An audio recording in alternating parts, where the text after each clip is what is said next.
Greetings from the National Archives.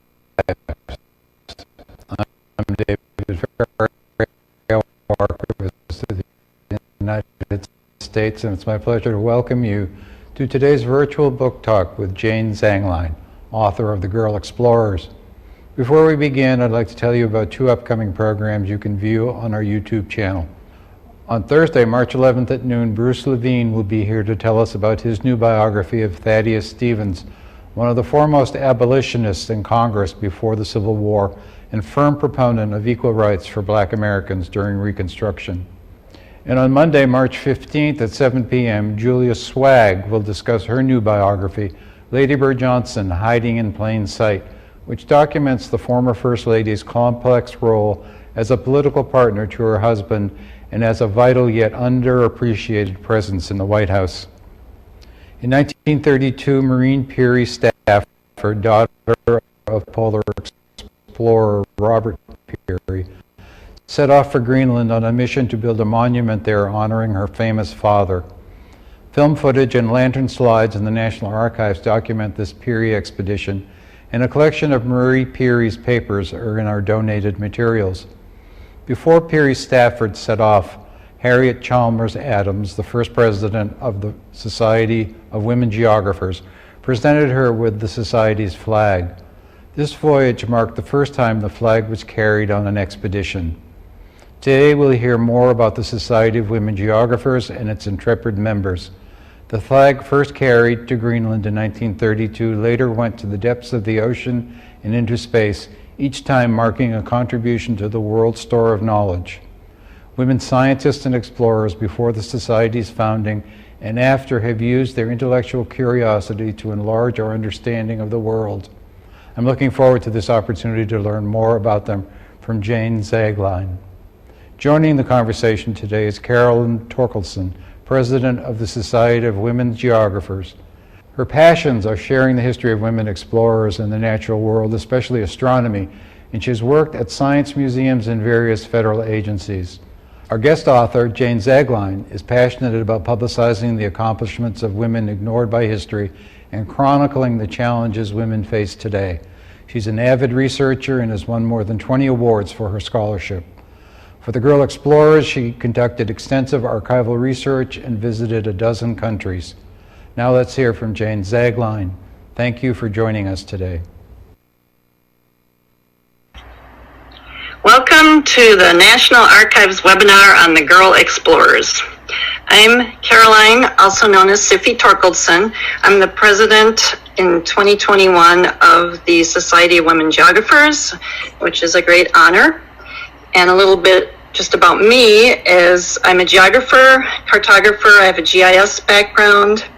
I'm a dark sky proponent, interested in astronomy.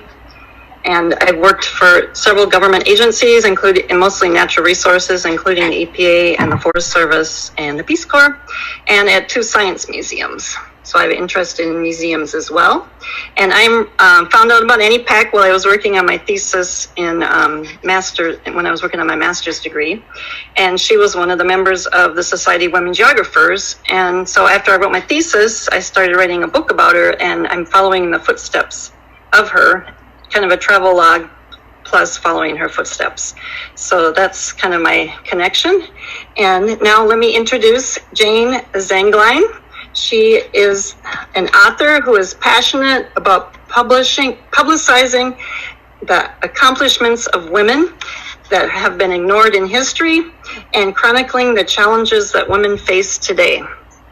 So her book is called, it's a brand new book, it's called The Girl Explorers, and it features women explorers from the 1920s and the early days of the Society of Women Geographers, and then documents the history up until today. And she has a fabulous website about her book too, and about all these women explorers and what's going on today. And Jayne has a background in law.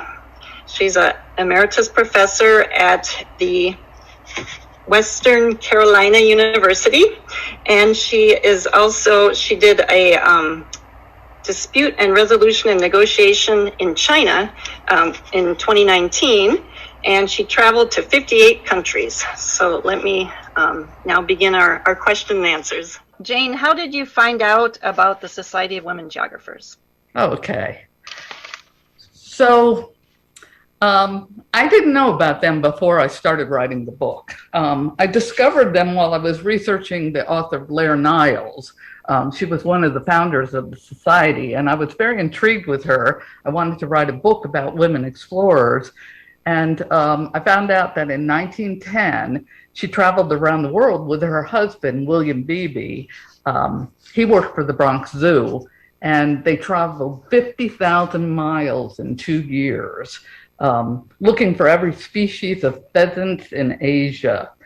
So I researched her by going to a lot of archives. I went to the Virginia Historical Society, Princeton University's Rare Book Manuscript Division, the Howard Gottlieb Library at Boston University, the Harry Ransom Center, which is where this picture is from. It's a picture of Blair and a prisoner on Devil's Island. I love the shadow in the background that looks like he's going to kill her or something. But it was from the Harry Ransom Center, which is at the University of Texas, and also the Wildlife Conservation Society, which is at the Bronx Zoo. So I discovered that the pheasant expedition took a toll on her marriage. And when they returned to the United States, she and her husband, she actually kind of arranged to have their new home be next to this guy that she really liked. And then she had an affair with him. And then she traveled to Reno to get a divorce. And once she had that divorce, she was free to travel and do the things that she wanted to do, which was not pheasants and wasn't Asia, it was Latin America. And so I was reading about her, and then I discovered that in 1925, she met with a friend who was Marguerite Harrison. And Marguerite Harrison, they had lunch together. Marguerite had recently returned from this filming of this movie called Grass, and this is a photograph from that movie. She and her filmmaker and the director traveled for 7 weeks through Persia, which is now Iran. They accompanied 50,000 Bakhtiari nomads as they guided their livestock, which were 500,000 cows, horses, goats, sheep, across the hot Persian desert and across 6 mountain ranges to their winter pastures.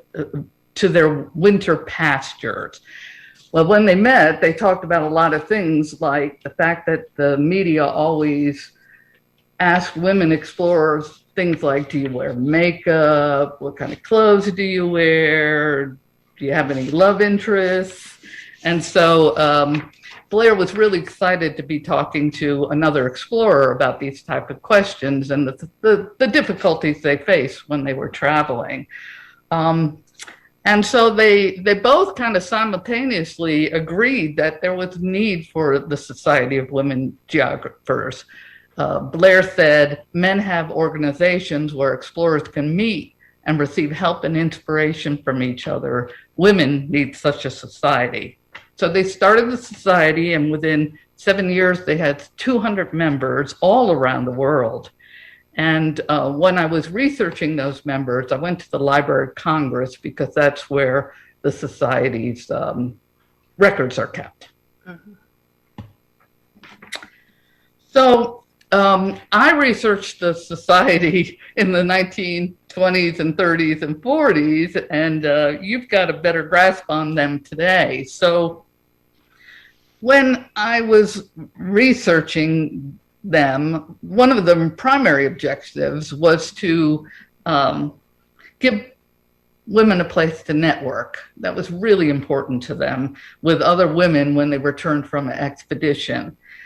So how does the Society of Women Geographers meet that objective today, and especially during a pandemic? So there's many things that we do. So just getting right into the pandemic now, we have Zoom sessions for members which are all around the world. And so people can just, there's ones where you just kind of chat and enjoy things, and other ones where they're more focused and have topics so people can get to know each other. And also webinars when people come back from flag expeditions or whatever, or they're maybe doing some research and they wanted to present it, they'll do webinars, and the webinars are available to the public as well off our website. They're always recorded. We have a Facebook site that's open to the public. We have a newsletter that has all the activities that everybody's been working on and updates. And of course, well, now it's old-fashioned, but email. People also email back and forth. And there are local groups. There's chapters. So there's like a New York chapter, a DC chapter, one in Florida, one in Chicago. And so even during this time, they can do a little bit of social distancing and go for walks and things like that. And then every 3 years, we have what's called a triennial, which moves around the country. And so everybody can attend those. But of course, right now, we can't do that because of the pandemic. And also, there used to be a yearly meeting also in Paris for the people that are in Europe. So hopefully those will come back. And then this fall, we're going to have an award ceremony for some people that in our organization that are going to receive awards. And then we have also, people doing fellowships right now. And so we're still giving money out for fellowships. And so these women are also being connected with all of the members. And then hopefully a lot of them have become members or will become members after they do their research. That's great. I've been to a couple of the webinars. I went to the one today on COVID. It was I did too. Yes, it was very good. It's like, I want to travel. When can we travel? I know. Exactly. Yeah. Okay, so I have a question for you, and I probably know the answer, but what early member is your favorite and why? Yeah, I gotta say Blair SWG. Blair Niles. Blair is my favorite, yes. She is, I became fascinated with her, and the reason that I became fascinated with her is that she was a Southern belle. She was born and raised on a plantation, and yet she became an advocate for Black people. And I thought that was remarkable in the 1920s and 30s. And really I became kind of obsessed, like, why did she do this?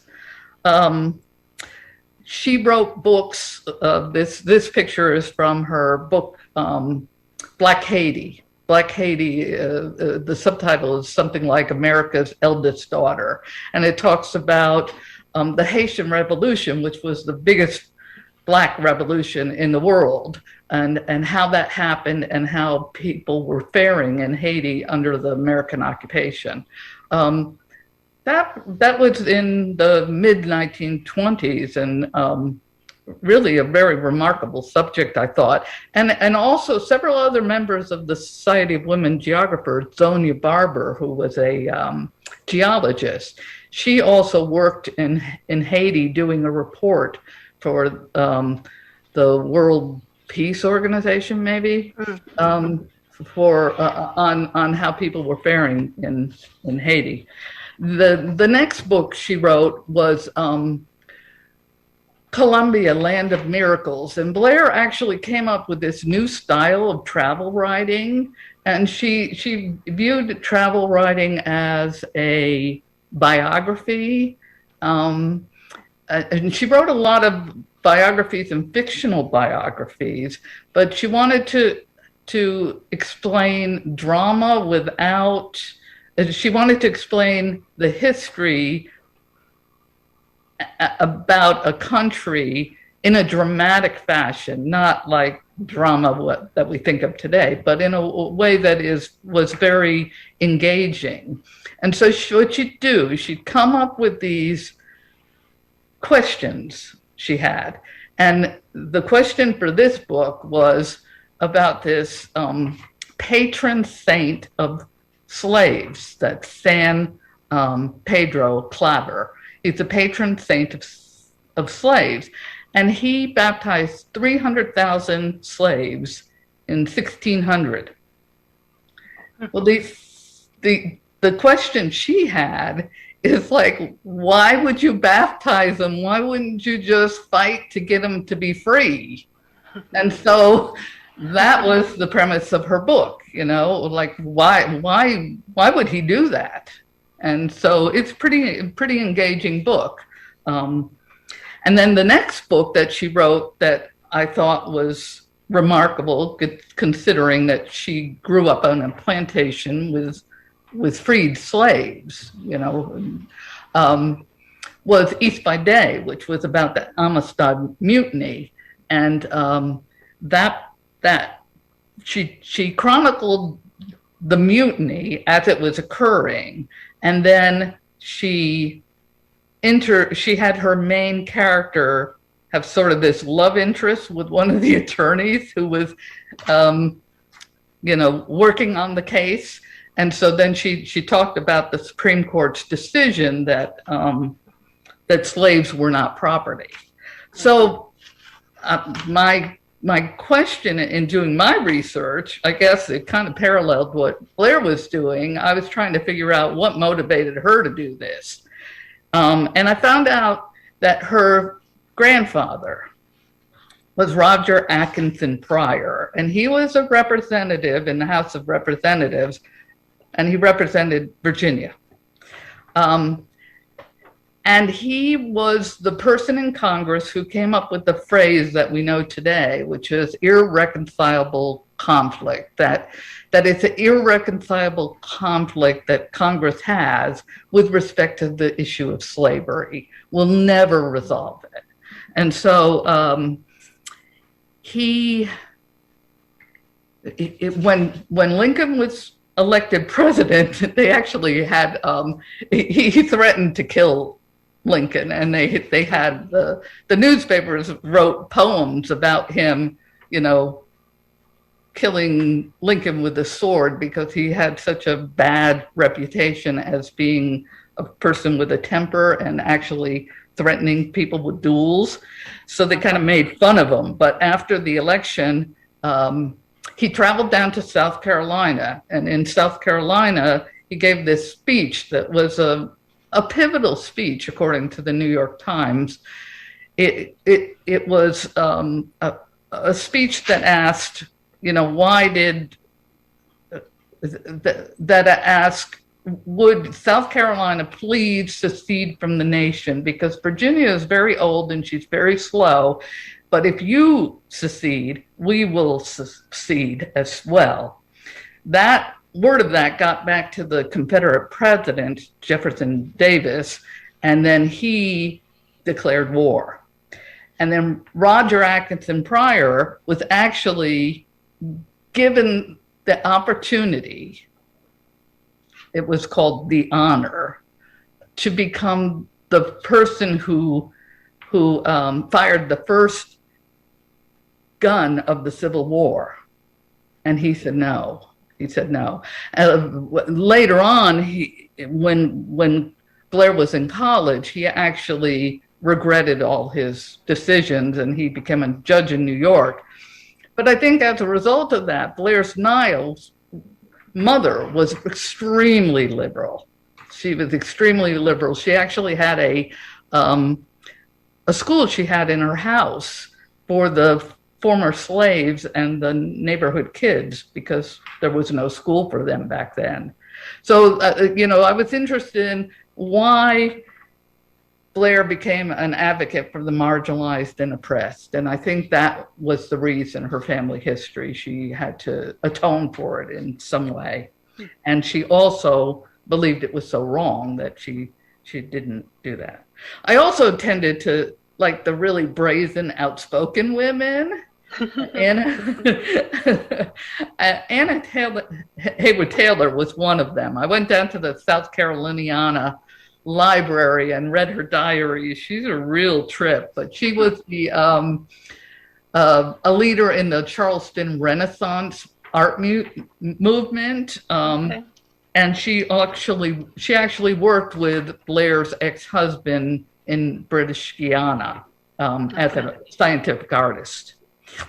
Another favorite is Ellen Lamott, who was a gay nurse, and she tended wounded soldiers in France, and she wrote unflinchingly about the horrors of war, so unflinchingly that her book, The Backwash of War, got censored, and it was out for a few months, and then it was censored because they didn't want to hear any bad things about the war. Later on, it came back to be republished.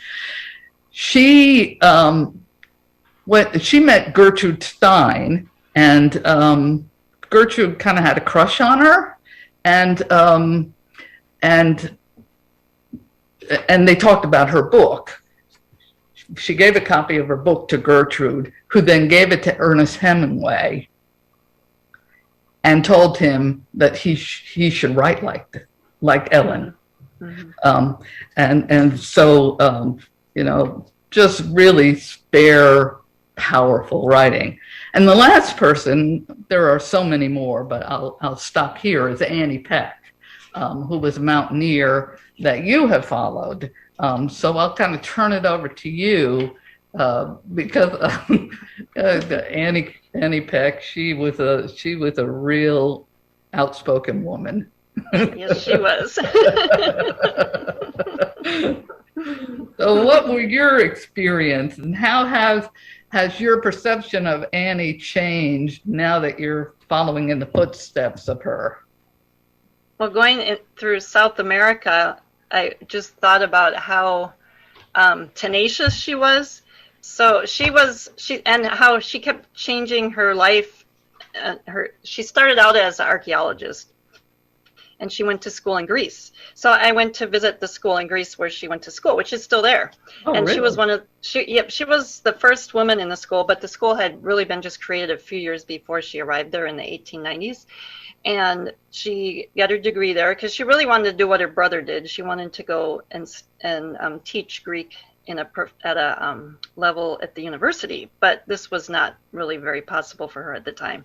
So then she started lecturing, and then she moved on to doing mountaineering. She just saw the Matterhorn and fell in love with it and decided she wanted to climb the Matterhorn. So I went to see the Matterhorn, and I went to the library there to interview the fellow that runs the museum there, and learned a little bit about the history of her there. And so that was really amazing to see the Matterhorn. I'm not a climber, but I went up partway, so I'm a hiker, so I could at least see kind of what she was experiencing. And then I went to where the hut was that she stayed at that had just been torn down, and they had just redone it. So, but just thinking about how strong she had to be in this era when women were supposed to be at home. And she was doing this all as a single woman too, and her family didn't approve of all this, but she did it anyway. And she was determined to go her own way. And then she switched over, and she decided she wanted to do something really exciting and go climb a big mountain. So she climbed in Mexico, and then she climbed in South America, hoping to find the highest peak that there was there. And at the time, she first attempted Mount Serrata, then realized maybe Mount Huascaran would be taller. So that became her obsession. And it took her 6 times to climb it, mostly because she had companions that didn't appreciate having a female leader, and she had no money. So it was always a challenge for her, but she did it. And in 1908, she climbed Mount Huascaran. And she's then quite, she's older, she's in her 50s. And so before that, though, when she was going on her way to Mount Serrata, she climbed Mount El Misti. And so I thought, well, I can climb that. I can do that. So I did. I went and I climbed El Misti. So I was just thinking about like how in her era, how they took donkeys part way up, and people aren't really using donkeys so much today. And she would have gone by sea to Arequipa, where I flew. And later in life, she also flew in small airplanes. the same route.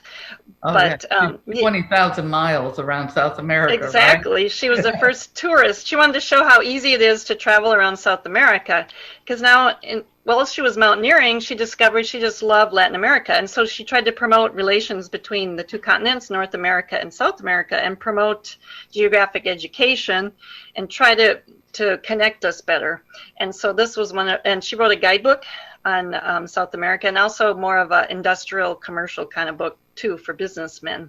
So then I went up to the area where Mount Huascaran is to see the mountain, and I trekked up it a bit. I didn't climb it, but I could look up and I could kind of see through the clouds all these huge glaciers. And so just thinking about how she did this, I mean, on this trip I was with my husband, so I'm traveling with a man. I'm traveling in this era where it's more acceptable, of course, for women to travel. I can wear pants and be comfortable. She was traveling in long dresses as a single woman, trying to find her way in a country that was not, I mean, today it's not as, exploration. Back then it was really a true adventure for her. And so she would come by sea, and now she came over the Black Mountains. So I took a bus up the top of the ridge of the Black Mountains and trekked down, where she would have trekked over from the sea using donkeys, which she did, and walking along. So, I'd see those differences. And then just thinking the landscape is probably very similar. And, maybe even, some of the indigenous people, it's a very similar scene to when she was there. Mm-hmm. And then, and then I also went to see her grave in Providence, and I went to see the last apartment complex that she lived in New York City too. So, and then, but I also talk about in my story, it's a travel log too, some places I went that she did not, but might have liked to go to. Like Wow. I climbed Kilimanjaro. I thought that might have been an exciting thing for her. She wanted to climb Mount Everest.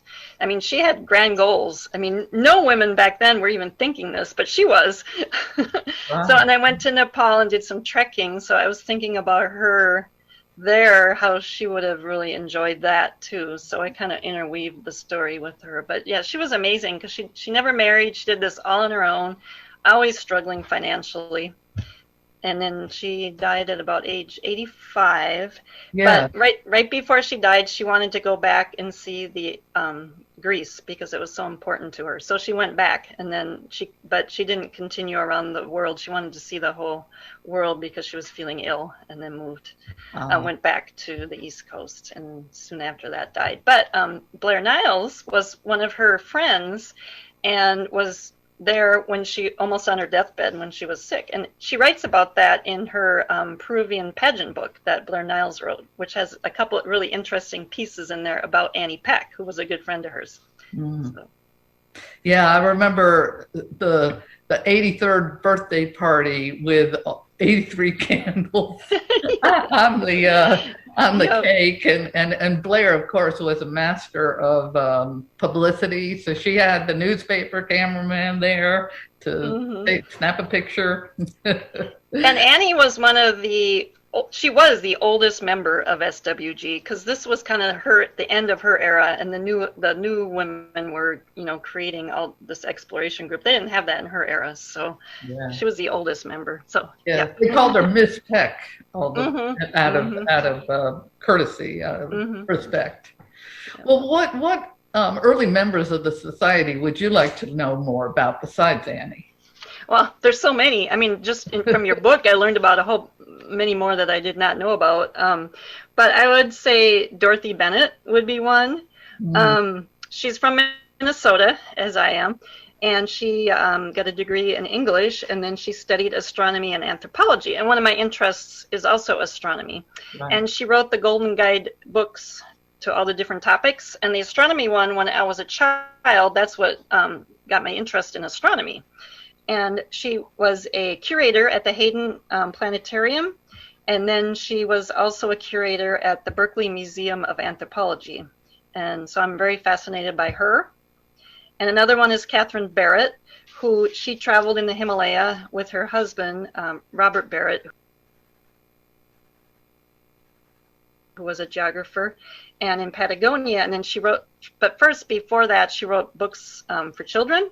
And then the two of them, I mean, she had a beautiful writer, which I guess that's one reason I liked her, but her and her husband went to Tenerife, and they stayed in a canvas tent for a few months while they wrote this book about traveling in the Himalayas.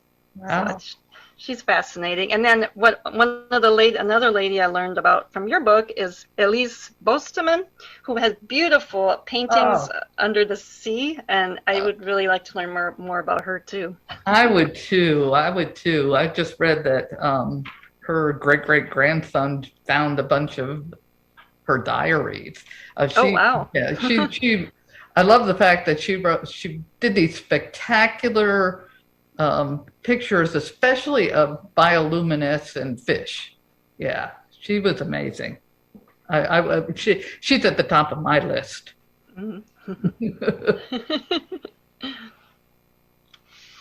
Okay, so what surprises did you uncover in your research? Yeah, I found a lot of trivia. I could do a whole little book on trivia about Society of Women Geographers. I learned that Helen Candy, who studied tapestries, she was on the Titanic when it sank, and she lived to tell that story. In fact, the story she wrote about it became the love story in the movie Titanic. You know, when they're hanging off the bow of the boat, she actually did that and wrote about it, and that's where they got it from. So Helen Candy. I loved all the women who worked with William Beebe. This is a picture of Gloria Hollister, who was a marine biologist, and Jocelyn Crane, who studied crabs. And then in the center is William Beebe, who's Blair's ex-husband. I found out that a lot of women from the society would go down and visit them at the research stations. I guess they were kind of fun places to go vacation and hang out with other members of the Society of Women Geographers. Delia Ackley. I loved her because she kind of has this sad story. She and her husband, Carl Ackley, who's a famous big game hunter who did, all the elephants in the Museum of Natural History, and she found this monkey on one of their expeditions, and she fell in love with this monkey. I mean, so much that her husband would write her notes, "Oh dear, could you please love me more than the monkey?" And she brought him home to their Manhattan penthouse apartment, and the monkey was a terror,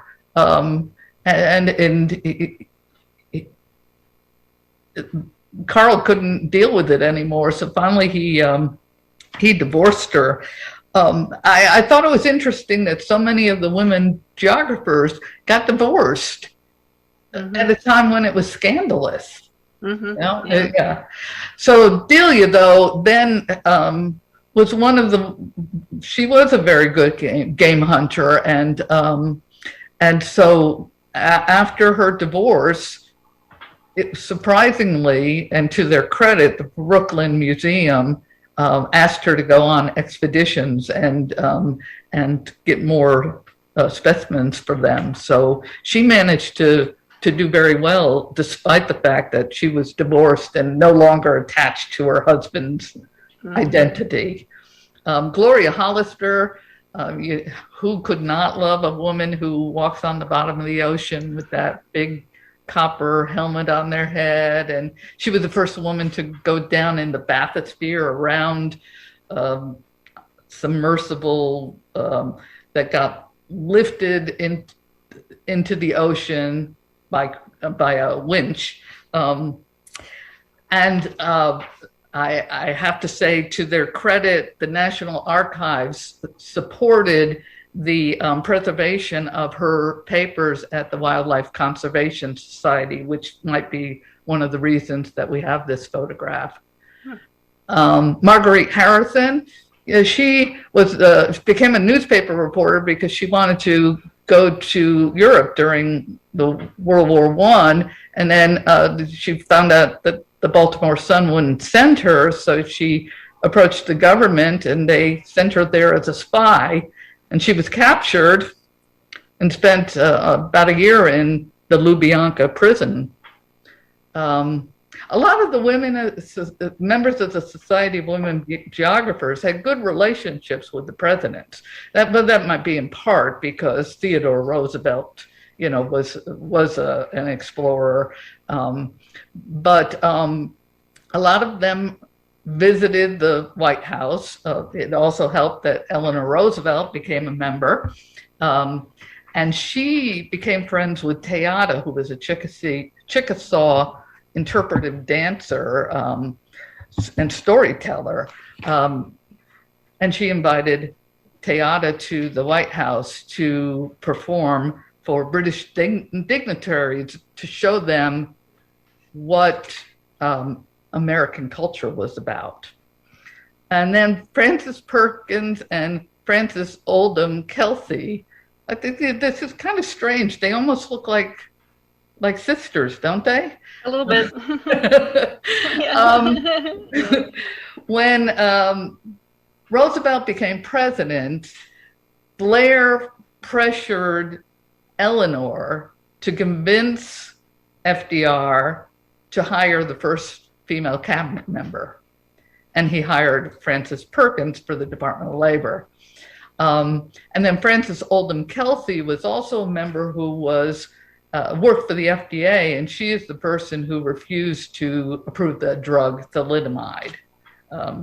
So those are some of the trivia that I found out while I was doing the research. Yeah. Okay. So do you think the Society of Women Geographers is still relevant today since the Explorers Club now accepts women? Yes, absolutely. There's a place for women.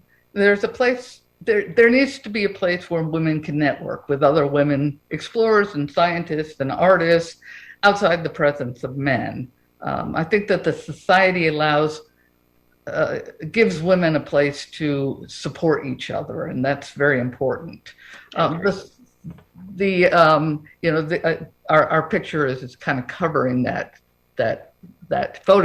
newspaper article, but it says, "Don't take a woman with you when you go exploring," which was what the president of the Explorers Club, Roy Chapman Andrews, who's pictured there, said when he was the president, and in 1932.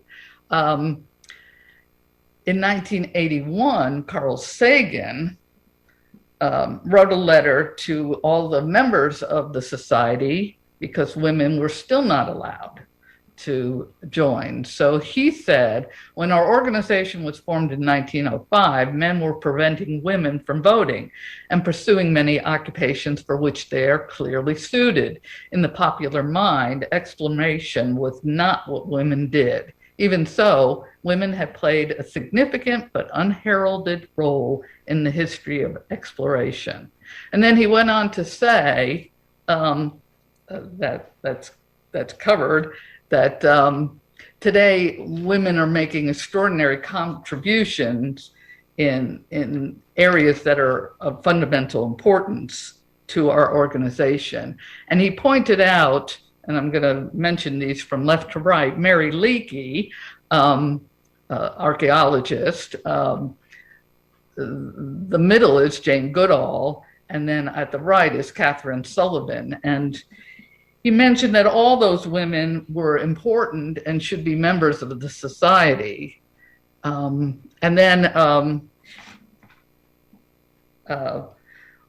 So he convinced the directors to actually hold a vote on it, and the directors and the president had no expectation whatsoever that the members would vote to include women, but they did.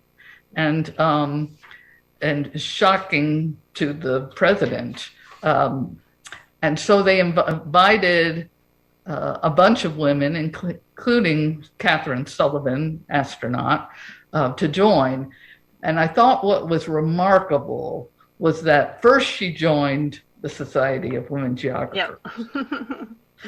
And today, it's kind of sad, but the Los Angeles Adventurers Club still does not admit women. And I think that the importance of the Society of the Women Geographers is that as long as there's discrimination against women, explorers, scientists, artists, people who travel and study countries, and that's so rife in areas, remote areas like the Arctic and Antarctica, where men can do horrendous things to women and really stifle their careers. There's always going to be a need for the Society of Women Geographers until those male bastions are crushed. Mm-hmm. So, yes. I agree. And let's see, we have, we're going to speed it up a little for our time. Yep. Okay. So you want to ask the question? Oh, yeah. Or? Okay. So what's the status of the Society of Women Geographers today, and who are their prominent members? Well, today the organization is going strong. There's about 400 members of all sorts of amazing women. I would have to say all of them are just wonderful, and they all are so accomplished, and in many fields, from science to the environment to art. But I would mention a few here that are very prominent. Of course, I don't know if this picture is Sylvia Earle, but it could be. Could be. She's one of the ones I was going to mention. And of course, she's known for her underwater exploration and her Mission Blue to help preserve the oceans. Mm-hmm. And she was the first female chief of NOAA as part of her career, too.